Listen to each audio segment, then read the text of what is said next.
கையில் ரைட்லேயோ லெஃப்ட்லேயோ பெரிய arthritis, adhesive capsulitis or frozen shoulder அப்படிங்கிற கண்டிஷன் வந்துருச்சுன்னா என்ன நடக்குதுன்னா, கையை மேலே வரைக்கும் தூக்குனா வலி. இப்படி ரைட்டாக இருக்கட்டும் இல்லை லெஃப்டாக இருக்கட்டும், மேலே வரைக்கும் தூக்குனா பெயின்.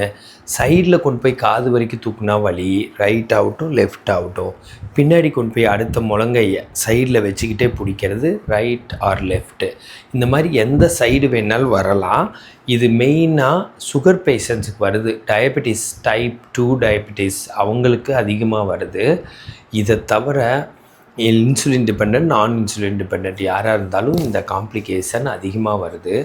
இதை தவிர என்னன்னு கேட்டிங்கன்னா, கழுத்தில் எலும்பு தேய்மானம், சர்வைக்கல் ஸ்பாண்டிலைட்டிஸ்லையோ இல்லை சர்வைக்கல் ஸ்பாண்டிலோசிஸ் இல்லை டிஸ்க் பல்ஜ், ஜவ்வு வீங்கிறது, டிஸ்க் ப்ரொட்ரூஷன், ஜவ்வு தொத்திட்டு இருக்கிறது, டிஸ்க் புல்லாப், ஜவ்வு விளைக்கிறது, அண்ட் பிரேக்கியல் நியூராலஜியா, நரம்பு அழுத்தி இருக்கிறது. அதனாலையும் இந்த மாதிரி அந்த பெயின் ரேடியேட் ஆகி இங்கே இருக்கிற இன்ஃப்ளமேஷன் நீர் கோத்துது, இங்கே வந்துட்டு அதனால் செகண்டரி காம்ப்ளிகேஷனாக வந்துடுது. CS with PA, cervical spondylitis with periarthritis அந்த மாதிரி வந்துடுது.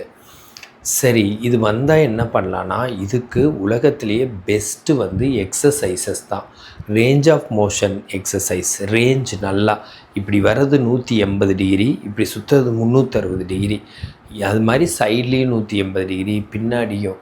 ஸோ என்னென்னா, அந்த டிகிரியெல்லாம் கரெக்டாக மெயின்டைன் ஆகிறது இல்லை இந்த ப்ராப்ளமில்.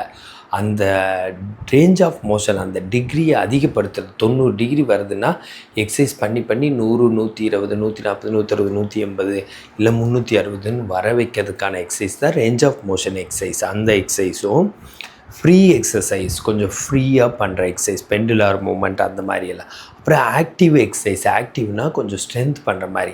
ஸோ ஆக்டிவாக பண்ணுறது, சரிங்களா? பேசிவ்னால் அடுத்தவங்க செஞ்சு விட்றது, ஆக்டிவ்னால் நம்மளாக பண்ணுறது. அது தவிர ஸ்ட்ரென்தனிங் எக்ஸசைஸ், ஸ்ட்ரென்த் ஆகிற மாதிரி எக்ஸசைசஸ். 1 லிட்டர் வாட்டர் பாட்டிலோ 1 கிலோ 2 கிலோ டம்பிள்ஸோ வச்சு செய்கிறது, இல்லை வெயிட் கஃப் கையில் சுற்றி செய்கிறது. இந்த எக்ஸசைஸ் தான் இதுலேருந்து காப்பாற்றும். இந்த எக்ஸசைஸ் எப்படி பிரிக்கலான்னா, நின்றுட்டு செய்கிற எக்ஸசைஸ்னு ஒரு குரூப் ஆஃப் எக்ஸசைசஸ் இருக்குது. அப்படி செஞ்சு கொஞ்சம் இம்ப்ரூவ்மெண்ட் வந்ததுக்கப்புறம் உட்காந்துட்டு செய்கிற எக்ஸசைஸ்க்கு வந்து, அப்புறம் கொஞ்சம் இம்ப்ரூவ் ஆனதுக்கப்புறம் மல்லாந்து படுத்து செய்கிற எக்ஸசைஸ், அப்புறம் ரைட்டில் படுத்து செய்கிற எக்ஸசைஸ், லெஃப்ட்டில் படுத்து செய்கிற எக்ஸசைஸ், குப்புறப்படுத்து செய்கிற எக்ஸசைஸ்.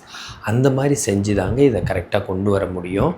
ஸோ எக்ஸசைஸ் தவிர இதுக்கு தீர்வே கிடையாது. வேறு எதுக்குமே நீங்கள் கண்ணை மூடிக்கிட்டு நீங்கள் யோசிக்கலாம். இதுக்கு வேறு ட்ரீட்மெண்ட் கிடையாது. இந்த மாதிரி எக்ஸசைஸ் மட்டும்தான் ட்ரீட்மெண்ட்டு. வேறு ட்ரீட்மெண்ட்லாம் உங்களுக்கு கஷ்டத்தை தான் கொடுக்கும் இந்த விஷயத்தில். நானே காய்ச்சல் வந்தாலும் ஓடி போய் டாக்டர்கிட்ட பார்த்து மாத்திரை வாங்கி தான் சாப்பிடணும். நீங்களும் அப்படி தான். ஆனால் இந்த பிரச்சனைக்கு வந்து எக்ஸசைஸ் தான் தீர்வாக இருக்குது.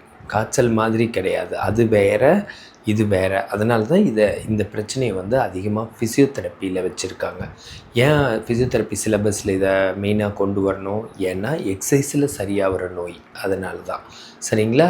ஸோ அதனால் என்ன பண்ணுறீங்கன்னா, இதுக்கு உண்டான எக்ஸசைசஸ். அதை தவிர என்ன பண்ணலான்னா, ஹாட் வாட்டர் ஃபர்மெண்டேஷன், அதாவது சுடு தண்ணி ஒத்தனை வைக்கலாம். அதை விட ஐஸ் வந்து நல்லாயிருக்கும். ஐஸை 10லேருந்து 15 நிமிஷம் அந்த இடத்துல வச்சு எடுக்கிறப்போ நல்லா பெயின் குறையுது, அண்டு ரேஞ்ச் ஆஃப் மோஷன் அதிகமாகிறதுக்கு ஹெல்ப்ஃபுல்லாக இருக்குது. ஸோ அதனால் இதெல்லாம் பண்ணுங்கள். இன்றைக்கி இதுக்கான எக்ஸசைஸ் ஒன்று படுத்துட்டு செஞ்சு காட்டுறேங்க. படுத்துட்டு செய்கிறதுக்கு, உட்காந்துட்டு செய்கிறத விட படுத்துட்டு செய்கிறது ரொம்ப எஃபெக்டிவாக இருக்கும். ஃபஸ்ட்டு நின்றுட்டு உட்காந்துட்டு செஞ்சுட்டு கொஞ்சம் கொஞ்சமாக தான் படுத்துட்டு செய்கிற எக்ஸசைஸ்க்கு நம்ம போக முடியும். இப்படி கையை கோர்த்துக்கிட்டு இப்படியே கொண்டு போய் வலிக்கிற கையை வலிக்காத கையினால் நல்லா இழுத்து ஸ்ட்ரெச் பண்ணி எவ்வளோ கொண்டு போக முடியுமோ கொண்டு போங்க. நான் நார்மலுங்கிறதுனால கடைசி வரைக்கும் கொண்டு போகிறேன். நீங்கள் எவ்வளோ கொண்டு போக முடியுமோ கொண்டு போங்க. அந்த வலிக்காத ரேஞ்சிலேருந்து வலிக்கிற ரேஞ்சில் ஒரு 10 டிகிரி எக்ஸ்ட்ரா கொண்டு போங்க. இப்படியே வச்சுருங்க. 1 2 3 4 5 6 7 8 9 10. அப்புறம் கொண்டு வந்து கீழே போடுங்க. இந்த மாதிரின்னு வச்சுக்கோங்களேன். இந்த மாதிரி 7 தடவை பண்ணணும். ஒரு செட்டு, அது மாதிரி 3 செட்டு கூட பண்ணலாம். 2 10 கவுண்ட்ஸ், 2 இங்கே, 3 10 கவுண்ட்ஸ், 1 2 3 4 5 6 7 8 9 10. 3 முன்னாடி கொண்டு வந்து 10 கவுண்ட்ஸ், 1 2 3 4 5 6 7 8 9 10. ஸோ இந்த மாதிரி மேலே கொண்டு போய் 10 கவுண்ட்ஸ், கீழே கொண்டு வந்து 10 கவுண்ட்ஸ். இதுதான் உங்களுக்கு ரொம்ப யூஸ்ஃபுல்லாக இருக்கும். இது மாதிரி நிறைய எக்ஸசைசஸ் இருக்குது. இப்போ நான் ஒரு எக்ஸசைஸ் மட்டும் சொல்லி கொடுத்துருக்கேன். ஈவன் ப்ரீத்திங் எக்ஸசைஸ் கூட இதில் ஹெல்ப்ஃபுல்லாக இருக்கும். ஸோ எக்ஸசைஸ் தான் ஹெல்ப்ஃபுல்லாக இருக்கும், வேறு எதுவும் இதுக்கு ஒத்து வராது. ஸோ இந்த மாதிரி ஹெல்த் டிப்ஸ் வேணுன்னா என்ன ஃபாலோ பண்ணுங்கள். ஃபிசியோதெரப்பி கன்சல்டேஷன் வேணுன்னா கால் பண்ணுங்கள். ஃபிசியோதெரபிஸ்ட் நல்ல ஆப்பர்ச்சுனிட்டிஸ் வேணுன்னா கால் பண்ணுங்கள். This Prakash physiotherapist.